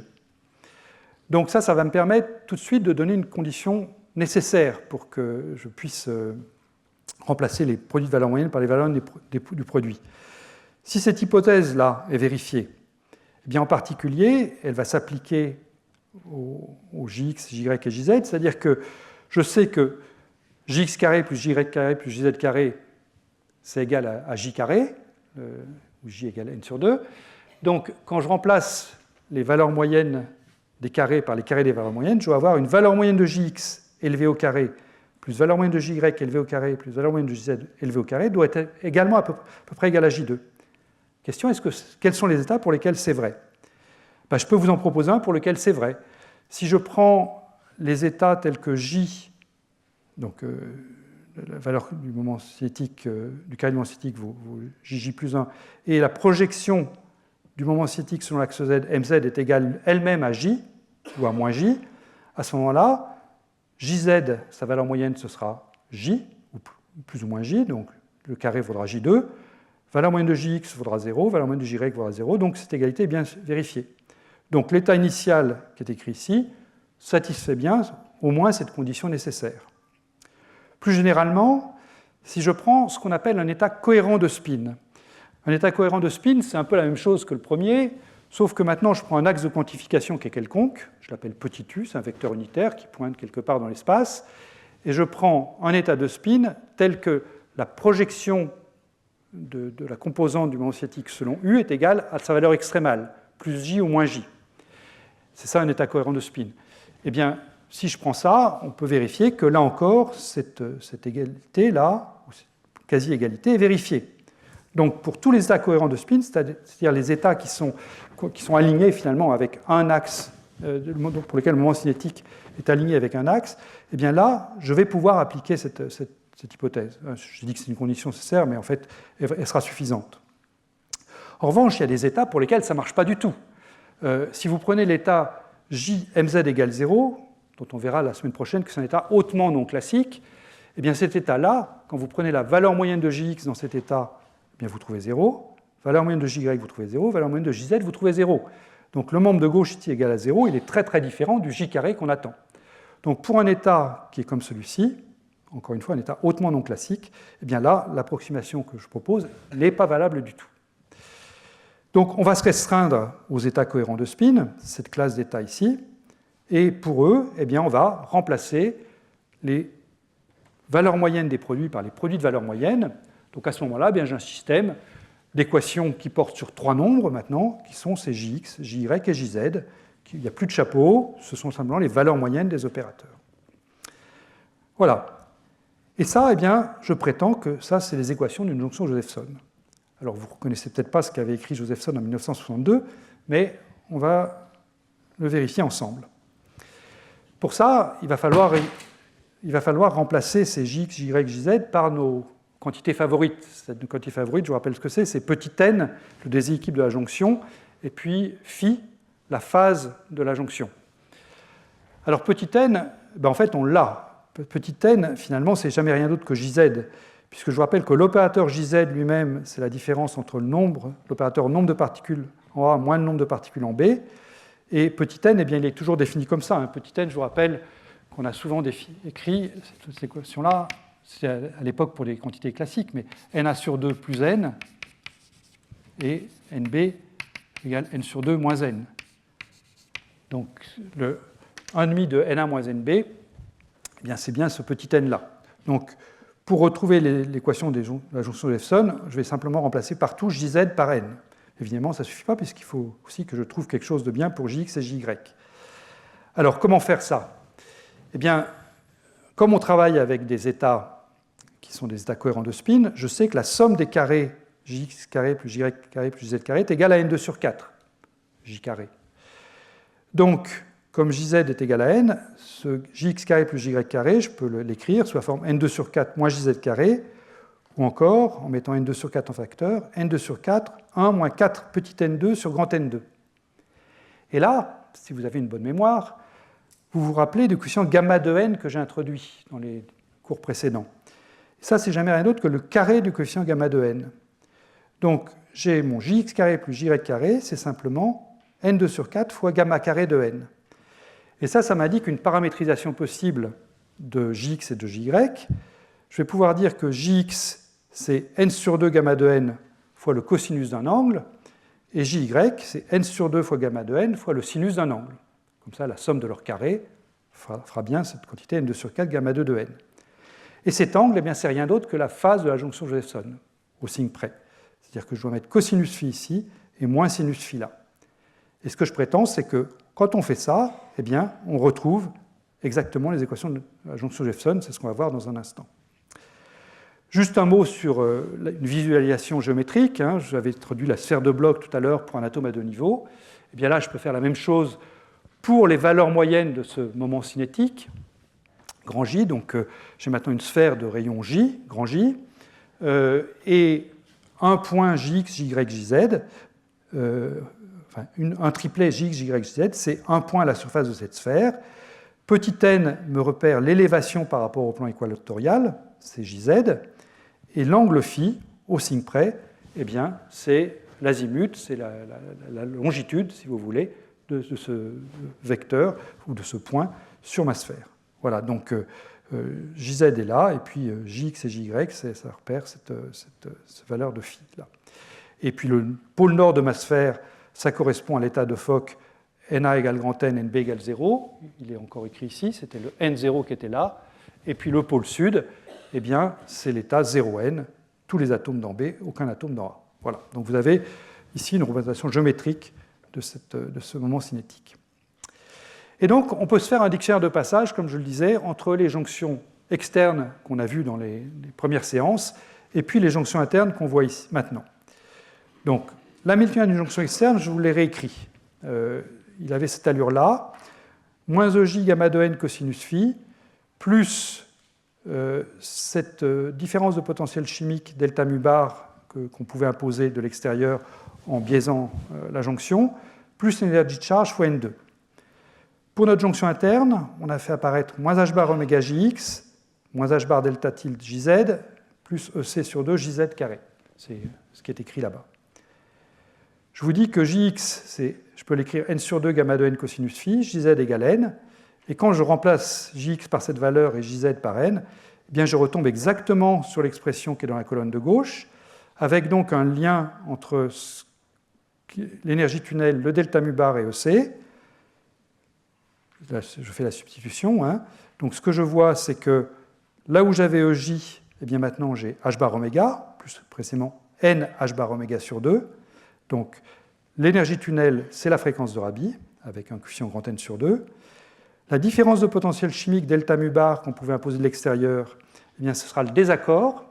Alors ce n'est pas exactement le désaccord, c'est le désaccord renormalisé, c'est-à-dire c'est le désaccord grand delta de mon excitation, moins ce delta int là qui prend en compte la différence d'interaction dans l'état A et dans l'état B. Enfin bon, c'est un désaccord. Et puis le dernier, c'est l'énergie de charge EC. Je vous avais dit que je l'appelais directement EC, le coefficient, parce que je savais ce qui allait sortir. Simplement, quand on était dans la jonction externe, EC, ça faisait intervenir qu'un seul type d'interaction entre atomes. On avait dit que c'était la dérivée du potentiel chimique par rapport au nombre d'atomes, en fait, c'est la compressibilité. Et là, ce EC, il fait intervenir des interactions différentielles, GAA plus GBB, moins 2 fois GAB. Voilà. Donc, un mot sur les comparaisons des paramètres entre ces deux systèmes. Donc, le couplage tunnel, je vous ai dit, c'est le couplage cohérent. Donc, on va pouvoir, comme je disais en introduction, explorer des systèmes où EJ devient plus important, parce qu'on va pouvoir faire des grandes fréquences de Rabi. Donc, il faut tourner la puissance, augmenter le bouton de puissance. Et puis, l'énergie de charge, EC, donc, qui fait intervenir ces différences de coefficients, GA plus GBB moins 2 fois GAB. Eh bien, là, cette fait qu'on a un signe plus, un signe moins, fait qu'on va pouvoir explorer le régime où EC peut être négatif. J'en ai pas trop parlé pour les jonctions externes, mais on peut l'explorer plus facilement pour les jonctions internes en jouant sur les valeurs des trois forces d'interaction G et J. Voilà. Même s'ils sont tous positifs, la différence qui est là peut être négative et on peut donc faire des EC aussi bien positifs que négatifs avec les jonctions internes. Voilà. Bon, j'en arrive à la dernière partie de ce cours qui porte donc sur les états stationnaires de la jonction et possible transition de phase, possible bifurcation dans cette jonction. Alors, on va revenir pendant quelques minutes à de la physique quantique avant de retourner vers la physique classique. Je reprends mon hamiltonien LMG et je vais le prendre en supposant que je me mets à des accords nuls. Ça revient à se placer sur l'équateur, c'est ce que je disais tout à l'heure. Voilà, donc je vais oublier ce terme-ci. Donc je vais garder simplement le terme en Jx et le terme en Jz carré. Jx et Jz ne commutent pas entre eux, donc Jx ne commute pas avec Jz carré. Et donc si on se pose la question quel est l'état fondamental de système, en général c'est compliqué. J'ai une somme d'opérateurs qui ne commutent pas, donc va falloir travailler. Mais ce qu'on peut faire, c'est regarder les deux cas limites où l'un des termes domine complètement l'autre. Premier cas, c'est le cas où, le terme dominant, c'est le terme moins h bar oméga jx. C'est en fait ce qu'on avait appelé ensemble le régime de Rabi avant. Je vous rappelle que j'avais dessiné cet axe ici avec un paramètre qui faisait intervenir le rapport entre l'énergie de charge et puis l'énergie tunnel. Et les petites énergies de charge correspondaient à ce que j'appelais le régime de Rabi, les grandes énergies de charge correspondent à ce qu'on appelle le régime Josephson. Donc si je me mets dans le régime où c'est h bar oméga jx qui domine, eh bien c'est donc le régime de Rabi. Dans ce cas-là, c'est facile de trouver l'état fondamental. L'état fondamental, quand je prends ça, c'est simplement l'état où je mets mon spin, mon grand moment cinétique aligné avec l'axe x, donc grand J, mx égale J. Et à ce moment-là, bien l'énergie, c'est simplement moins 1,5 de n h bar oméga. Puisque je vous rappelle que grand J, c'est n sur 2. Si je vais dans le côté du régime Josephson, le régime où c'est Jz carré qui domine, à ce moment-là, pour trouver l'état fondamental, de deux choses sont possibles, selon que EC est positive ou négative. Si EC est positif, et si je cherche à minimiser cette quantité-là, il faut que je minimise la valeur de Jz carré, donc je vais prendre l'état que j'ai qualifié de non classique tout à l'heure, grand J, mz égale 0. Lui, il a une énergie nulle, ici. Si EC est négatif, je vous ai dit que c'était possible en jouant avec les coefficients d'interaction, et bien à ce moment-là, l'état fondamental, ça consiste à prendre mz égale plus ou moins j, et j'aurai une énergie moins n2 EC sur 8. Voilà. Maintenant, comment est-ce que je vais passer de la situation régime de Rabi à la situation régime de Josephson? Eh bien, ça dépend évidemment si EC est positif ou EC négatif. Si EC est positif, j'ai un état fondamental ici, un état fondamental là. Je vais avoir une évolution douce entre les deux. Cette évolution douce, on va l'étudier en détail la semaine prochaine. Elle est très intéressante, elle fait apparaître des états comprimés, il y a beaucoup de physique derrière, mais je pars a priori d'un état non dégénéré vers un état non dégénéré, donc je vais avoir un chemin qui va me conduire de l'un vers l'autre. Dans le cas EC négatif, la situation est différente. Vous voyez, ici, j'ai mis mz égale plus ou moins j.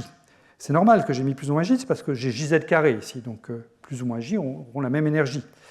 Mais je passe d'une situation où j'ai un état fondamental, où là, j'ai deux états fondamentaux dégénérés. Donc la question est, qu'est-ce qu'il va faire le système? Il part sur un état possible et il doit arriver à deux états. Donc c'est là que peut se produire une bifurcation, une transition de phase qu'on va voir dans un instant. Alors là, je vous ai parlé de l'état fondamental.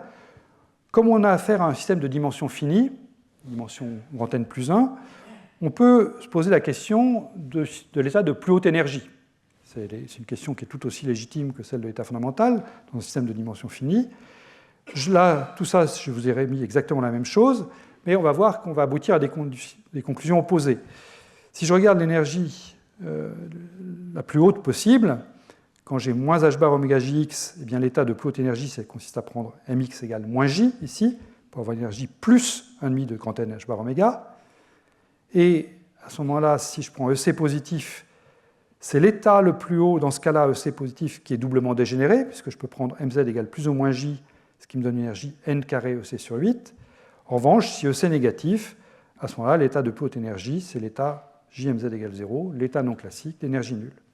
Et à ce moment-là, la bifurcation, elle se produit pour les EC positives, alors que j'ai une évolution douce pour les EC négatifs. C'est juste un système dual de ce qui se passait pour l'état fondamental.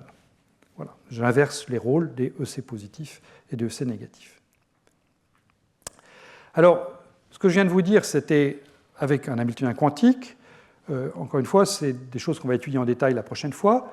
Donc là, je vais revenir simplement à des considérations classiques. Donc je reviens à l'énergie classique que j'obtiens en prenant la valeur moyenne de l'Hamiltonien. Donc cette énergie classique, je vous l'ai réécrite ici. Elle contient ce terme en cosinus phi avec le gamma de n, ce terme en n carré, on l'a déjà vu souvent. Je mets dans le cas où EC est négatif, ici. Donc c'est le cas où je vais avoir une bifurcation pour l'état fondamental, donc pour le minimum d'énergie. Et je ne vais pas faire tout le calcul, il est fait dans les notes. On peut étudier quel est le minimum de cette quantité, quel est le maximum de cette quantité, étudier éventuellement les variations autour de ce minimum et de ce maximum. Là, on va juste le faire avec les mains. Le minimum de cette quantité-là, clairement, il est obtenu quand je vais prendre la valeur la plus grande et positive possible pour cosinus phi, puisque j'ai un signe moins devant ici. Donc le minimum il est obtenu pour cosinus phi égale 0. Donc dans cette représentation de ma sphère, là, que je vous ai donné tout à l'heure, ça veut dire que je me mets sur le méridien phi égale 0. Donc ce méridien-là, voilà, ici, ça c'est le méridien phi égale 0. Le maximum, il est obtenu en prenant phi égale pi, donc cosinus phi égale moins 1, qui vient compenser ce signe moins là. Ça me fait quelque chose qui est grand et positif ici. Donc il est, il est à la longitude phi égale pi. Donc là, j'ai représenté deux fois la même sphère, là et là, mais simplement, entre là et là, je l'ai tourné de 120 degrés à peu près, pour que là, on voit bien le côté du minimum, et là, on voit bien le côté du maximum. Donc ça, c'est le maximum. Donc ça, c'est phi égale pi, et ça, c'est la ligne phi égale 0. Hein. Donc, ce qu'on voit, c'est qu'on voit très bien cette bifurcation se produire, c'est-à-dire que, je dis tout à l'heure que la bifurcation, elle se produisait quand je passais de petites valeurs de lambda aux grandes valeurs de lambda. Ce paramètre lambda, je vous rappelle, c'est le rapport entre l'énergie de charge et l'énergie tunnel, ou si vous préférez, l'énergie de charge et la fréquence de Rabi. Eh bien, en fait, on trouve qu'elle se produit, cette bifurcation, exactement pour lambda égale moins 1. C'est-à-dire que pour lambda égale moins 1,5, mon minimum est situé sur l'axe X, ici. Hein. Donc ça correspond à un état qui n'est pas dégénéré. Je suis du côté régime de Rabi. Ici, en fait, c'est quelque chose qui est tout plat. Et puis quand lambda est plus grand que moins 1, enfin en valeur absolue plus grand que moins 1, vous voyez que le minimum s'est séparé en deux morceaux ici. Enfin, j'ai un minimum ici et un minimum là. Le point ici est un point sel. Et donc ça correspond à la bifurcation qui se produit. Donc quand j'augmente la valeur de grand lambda en valeur absolue, hein, ici, eh bien, si vous voulez, j'augmente l'énergie de charge, eh bien, je passe d'un minimum absolu à deux minima absolus ici et là. Voilà. Ça se produit donc pour lambda égale moins 1. Donc ça, c'est vraiment l'ingrédient de base d'une transition de phase. Hein. C'est une transition où je brise une symétrie qui est une symétrie Z2. Quand lambda en valeur absolue, enfin, quand lambda est plus grand que moins 1, ou en valeur absolue plus petit que 1, vous avez une courbe du type courbe rouge avec un seul minimum. Et puis quand j'augmente la valeur absolue de lambda, que je passe au-dessus de 1 en valeur absolue, donc lambda égale moins 1,1 ici, j'ai la courbe bleue avec ces deux minima ici. Donc les deux minima qui sont là, celui-là et celui-là, ça correspond aux deux minima qui sont sur mon dessin ici et là. Voilà. C'est une transition qui est vraiment très analogue à la transition para versus ferromagnétisme en magnétisme. Quand vous prenez un modèle d'Ising, vous pouvez avoir des moments magnétiques qui pointent soit tous vers le... pas tous, qui peuvent pointer vers le haut ou vers le bas. Eh bien, à haute température, vous avez un système qui est désordonné, c'est-à-dire que vous avez une magnétisation nulle. Hein, ça correspond à la courbe rouge ici. Ici, c'est la magnétisation, si vous voulez. À ce moment-là, c'est l'énergie libre qu'on trace. Donc, à haute température, vous avez comme ça, et la magnétisation moyenne est nulle. Puis, quand vous baissez la température, eh bien, il y a une aimantation spontanée qui se produit. Vous avez une fraction importante des moments magnétiques qui pointent soit vers le haut, soit vers le bas. C'est une brisure spontanée de symétrie. Donc, de temps en temps, vous tomberez ici avec une aimantation vers le bas, et de temps en temps ici avec une aimantation vers le haut. C'est la transition qu'on voit là. C'est exactement la même, sauf qu'elle n'est pas pilotée par la température, mais elle est pilotée par la valeur de ce paramètre grand lambda, c'est-à-dire, encore une fois, le rapport entre EC, l'énergie de charge, et EJ, l'énergie tunnel, ou si vous préférez, EC et H bar oméga, la fréquence de Rabi. Du côté EC positif, eh bien, on retrouve également ce qu'on avait pressenti à partir de l'hamiltonien quantique, c'est-à-dire que cette fois-ci, on prend donc EC positif, on va prendre un quotient lambda positif. C'est la jonction Josephson qu'on a étudiée jusqu'à maintenant. Hein. On traitait des cas d'énergie de charge positive. À ce moment-là, rien d'intéressant pour l'instant ne se passe du côté du minimum. En fait, il y a des choses intéressantes, mais c'est les états comprimés qu'on verra la prochaine fois. En revanche, du côté du maximum se produit la bifurcation dont je parlais. Quand lambda est plus petit que 1, j'ai un minimum sur l'axe X, et puis quand lambda devient plus grand que 1, c'est un maximum. Hein. Le maximum se sépare, et vous avez un maximum ici et un maximum là, avec donc cette possibilité de voir cette bifurcation. Et si on va vers les très grands lambda, c'est ce qui est dessiné ici, en fait, les positions des maxima ici et là vont se mettre très proches des pôles, du pôle nord et du pôle sud, et on obtient donc cette distribution de courbes isoénergie qui est représenté ici. Ce cas de grand lambda, en fait, c'est le cas des jonctions qu'on a étudiées jusqu'à maintenant. Je vous ai dit, la plupart des jonctions qu'on a regardées jusqu'à maintenant dans les premiers cours, c'est dans le régime de Josephson, c'est-à-dire une valeur de EC qui était très grande par rapport à n carré fois EJ. Donc ça revenait à dire que lambda était très grand devant 1. Donc je ne les avais pas tracées, mais si je les avais tracées, les courbes iso-énergie de nos jonctions Josephson auraient eu cette allure-là. Et d'ailleurs, dans un instant, on va vérifier qu'on retrouve bien tous nos petits à partir de ces courbes iso-énergie. Et là encore, la transition de phase donc, se produit pour lambda égale 1 au niveau du maximum. Alors, justement, est-ce qu'on retrouve bien tous nos petits, tout ce qu'on avait vu jusqu'à maintenant, dans le cas EC positif et grand lambda? Donc je vous ai redessiné la même figure que celle qui est figurée tout à l'heure, juste à la diapositive présente pour lambda égale 20. Donc vous avez le minimum qui est ici, et puis si je tourne ma sphère de 120 degrés à peu près, vous voyez, ce point-ci est un point sel ici, et les maxima sont venus se mettre quasiment au pôle nord et quasiment au pôle sud.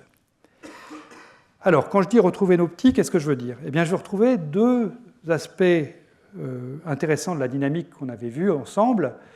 Le premier aspect, ce sont les oscillations plasma, et le deuxième aspect, c'est ce que j'avais appelé l'autopiégeage. Alors, les oscillations plasma, pour commencer. Les oscillations plasma, je vous rappelle ce que c'est ce qui se passe quand vous prenez votre jonction, vous partez à l'équilibre et puis vous la déséquilibrez un tout petit peu, mettons un tout petit peu plus d'atomes en A qu'en B. On avait vu qu'on avait une oscillation qui se produisait avec une oscillation quadrature pour la phase et pour le nombre de particules, oscillation autour de la valeur moyenne d'équilibre, Na égale NB. Eh bien, ça, c'est exactement une trajectoire sur la courbe iso-énergie qui est représentée en rouge, là. Je déséquilibre un tout petit peu ma jonction, c'est-à-dire que je mets un tout petit peu plus d'atomes dans A que dans B, donc je monte ici, j'ai un petit n qui est non nul, et puis j'ai cette oscillation-là, donc ici ma jonction redevient à Na égale NB, mais j'ai mis une phase non nulle, c'est la quadrature entre la phase et le nombre de particules, et puis je passe à la jonction qui est déséquilibrée dans l'autre sens, et je reviens au point initial. Donc l'oscillation plasma, c'est simplement une oscillation autour du minimum ici, sur ces courbes iso-énergie. Quant à l'autopiégeage, eh bien, ça consiste à partir d'une jonction beaucoup plus déséquilibrée. C'est la courbe verte. Allez, je vais prendre un pointeur vert ici. Ça consiste à partir d'ici. Donc là, j'ai un grand déséquilibre. J'ai mis beaucoup plus d'atomes dans A que dans B. Et à ce moment-là, eh bien, je vais encore suivre la courbe iso-énergie. Je vais me balader comme ça. Je vais arriver du côté où j'avais mes maxima locaux. Et vous voyez que je reste toujours dans l'hémisphère nord, là, en suivant la courbe énergie. Puis après, je ressurgis ici et je repars là. Donc, je suis une courbe, mais cette courbe est uniquement dans l'hémisphère nord parce que je ne croise jamais l'équateur en ce point-ci. Et ça correspond à ma jonction qui était fortement déséquilibrée et donc une oscillation qui était simplement comme ça, mais on ne repassait jamais par le point Na égale NB. Et ça, c'est donc cette trajectoire verte ici. C'est simplement parce que je suis venu mettre mes maxima complètement au pôle nord et au pôle sud. Donc, je retrouve complètement la dynamique de ma jonction. Voilà. Alors, je termine dans les quelques minutes qui restent par les quelques mises en évidence de ce phénomène. Première mise en évidence, elle a été faite pour une jonction interne, donc dans le groupe de Markus Oberthaler Heidelberg. C'est une série d'expériences qui s'est étalée entre 2010 et 2015. Il travaille sur des atomes de rubidium, donc typiquement 500 atomes de rubidium, dans un piège qui est fortement confinant pour que l'approximation du mode spatial unique soit bien valable. Les deux états A et B qui sont choisis sont ces deux états-là, donc ces deux états qui sont issus de la multiplicité f égale 2 d'un niveau hyperfin et l'autre du niveau f égale 1 du niveau hyperfin. On prend ces deux états-là avec m égale moins 1 pour A et m égale plus 1 pour B. C'est un peu technique, mais parce qu'ils se comportent exactement de la même façon dans un champ magnétique, ils sont déplacés pareil, donc ça fait des états qui sont peu sensibles, une paire d'états qui est peu sensible au champ magnétique extérieur. On prépare les atomes dans un point donné de la sphère de Bloch, donc un état cohérent de spin, et on regarde comment cet état évolue en fonction du temps, en mesurant soit petit n, soit petit phi. Et avec ça, eh bien, on est capable donc de reconstruire sur la sphère qu'on a étudiée jusqu'à maintenant des trajectoires. Donc on est dans le cas où EC est positif, donc on s'attend à ce que la bifurcation se produise pour le maximum de l'énergie, pas pour le minimum, pour le maximum. Et c'est effectivement ce que voient les chercheurs de Heidelberg. Donc là, ils ont pris deux valeurs du paramètre grand lambda, qui correspond simplement à deux valeurs de la fréquence de Rabi, hein, une fréquence de Rabi grande, une fréquence de Rabi petite. Et ils suivent comme ça les trajectoires. Donc, chaque type de point correspond à une condition initiale donnée. Donc, vous avez des carrés rouges, par exemple, qui est une condition initiale où vous êtes proche du maximum et vous tournez autour du maximum ici. Puis des losanges rouges, vous êtes un petit peu loin du maximum, et puis des points bleus. Et on reconstruit comme ça des trajectoires, et ils ont pu vérifier, donc, selon la valeur de lambda, eh bien, ou bien le maximum, aussi bien le maximum que le minimum qui est situé ici, sont des points isolés, ou alors, enfin, sont uniques, un unique maximum, un unique minimum, ou alors, quand on prend des plus grandes valeurs de lambda, eh bien, le maximum s'est scindé en deux valeurs, une valeur dans l'hémisphère nord, une valeur dans l'hémisphère sud. Et ils ont comme ça reconstruit très bien les trajectoires. On peut regarder la valeur moyenne de ces trajectoires, c'est-à-dire que pour ce point vert, là, la valeur moyenne sera à peu près ici, pour le point rouge, la valeur moyenne sera là, et c'est ce qui est tracé sur cette diapositive. Donc là, on trace la valeur moyenne des trajectoires, toujours en fonction de ce paramètre grand lambda, et ce qu'on trouve, c'est donc, tant que lambda est inférieur à 1, eh bien, la valeur moyenne des trajectoires autour des maxima est centrée sur 0, donc il y a un seul maximum qui est sur l'équateur, et puis quand on dépasse la valeur 1, eh bien, on a deux types de valeurs moyennes, selon qu'on prépare dans l'hémisphère nord ou dans l'hémisphère sud. Vous avez ces deux types de valeurs moyennes qui correspondent à la bifurcation, la transition de phase dont je vous parlais. Voilà, donc c'est une très jolie illustration de cette bifurcation pour EC positif, et donc au niveau du maximum. Alors, une fois qu'on a bien compris ça, on peut regarder ce qui se passe pour des jonctions externes. Pour les jonctions externes, ce n'est pas évident d'aller regarder le maximum parce que pour regarder le maximum, il faut vraiment avoir un système de dimension finie. Alors, avec les états internes, il n'y a pas de problème. Avec les jonctions externes, on a vite fait d'exciter des choses en plus de ce qui nous intéresse dans la jonction, des phonons ou des choses comme ça. Donc, c'est plus simple de regarder ce qui se passe au niveau du minimum. Mais pour avoir les bifurcations du côté du minimum, je vous rappelle, il faut avoir EC négatif. EC négatif, ça veut dire des particules qui s'attirent. Des particules qui s'attirent, c'est souvent dangereux, parce que si elles s'attirent trop, ça peut imploser. Le système peut imploser. Donc, on est un peu sur le fil du rasoir. Néanmoins, ça marche si on est très soigneux. C'est ce qui a été vu dans le groupe de Marco Fattori à Florence. C'était il y a quelques années maintenant. Les atomes qui sont utilisés sont des atomes de potassium 39. On a à peu près 4000 atomes. Donc là, on revient à une jonction externe, donc une barrière tunnel qui coupe le gaz en deux. Vous avez ici, encore une fois, le paramètre grand lambda. Cette fois-ci, on va varier ce paramètre lambda en variant la force des interactions. Donc cette force des interactions, je vous dis, doivent être attractives, ce qui veut dire une longueur de diffusion négative. Donc on part de lambda égale 0, c'est-à-dire qu'on n'a pas d'interaction. On règle ça avec un champ magnétique qui crée une résonance de Fano-Feshbach. Donc là, quand on est dans ce régime lambda quasiment nul, eh bien, on peut vérifier que la jonction est à peu près équilibrée dans son état fondamental. J'ai le même nombre d'atomes à gauche et à droite, quelle que soit la réalisation que je prends. Et puis, quand on change un petit peu la longueur de diffusion, alors on ne change vraiment pas beaucoup, hein, parce que, encore une fois, on risque l'implosion quand on fait ce type d'expérience. Donc il ne faut pas prendre une longueur de diffusion trop grande et négative. Mais là, vous voyez, la longueur de diffusion vaut simplement moins 1,8 rayons de bord, donc ça, c'est vraiment petit. Mais néanmoins, ça suffit pour traverser le seuil lambda égale moins 1. Et là, ce qu'on voit, c'est que quand on fait plusieurs réalisations de l'expérience, eh bien, la moitié des cas, on a beaucoup plus d'atomes à gauche qu'à droite. L'autre moitié des cas, on a beaucoup plus d'atomes à droite qu'à gauche. C'est ce que vous voyez ici. Donc, l'état fondamental, maintenant, c'est séparé en deux états fondamentaux possibles. Un état fortement déséquilibré dans un sens, l'autre fortement déséquilibré dans l'autre sens. Et c'est comme les aimants, quand on refroidit un matériau magnétique, c'est une brisure spontanée de symétrie. On ne peut pas savoir a priori s'ils vont aller tous à gauche ou tous à droite, mais ce qu'on voit expérimentalement, c'est donc 50-50 de ceci ou de cela. Voilà. Très superbe expérience. Donc je conclus. Je vois que je suis un petit peu en retard. Je vous prie de m'excuser. Donc ce qu'on a vu aujourd'hui, c'est donc comment étendre le concept de jonction Josephson à des degrés de liberté interne, ce qui a été très utile pour l'hélium 3 et utile également pour des gaz atomiques ultra froids. On a paramétrisé notre problème en termes d'un grand moment cinétique, avec cette représentation de Schwinger, cet Hamiltonien LMG. On a pu retrouver ce à quoi on était habitué des premiers cours, la dynamique classique pour les états cohérents de spin.